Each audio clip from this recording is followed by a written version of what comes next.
Johns Hopkins sociologist Katherine Newman has written a book about the trend of college graduates moving back home after earning their degrees. The book is called The Accordion Family, Boomerang Kids, Anxious Parents, and the Private Toll of Global Competition. Overall, about 85% of today's college students will head home at some point after they graduate. How long they stay, what they do once they get there, there's tremendous variation there, but it's a big number. What makes it unusual is that the generation before them, their parents, didn't have this experience. And so you've got two generations side by side who have had very different economic histories. But for most young people, it's a sense that, my family's here to support me. That's what families are for.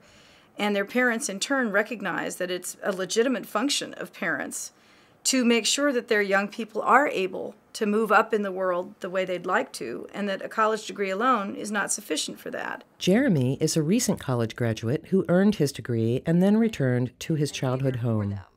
Because this generation of parents have taken a different approach that I'm not going to do what my mother and father did. I'm not going to boot them out the door. I'm going to help them, I'm going to nurture them, and be there for them. Many young people are finding that they need an internship after college, or they need to take a job that doesn't pay so well to get the experience so that they will qualify for something better later. And it can be very difficult to manage all of that on top of the debt they may have as undergraduates without some help from the family, which often takes the form of a roof over their heads.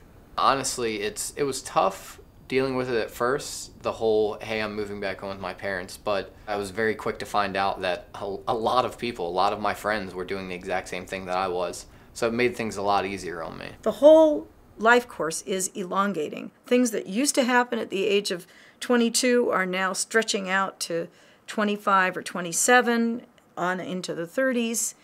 And so we don't know how long that can stretch, but we are a very flexible species, and we are adapting to these economic conditions and to these educational demands in the best way that we know how.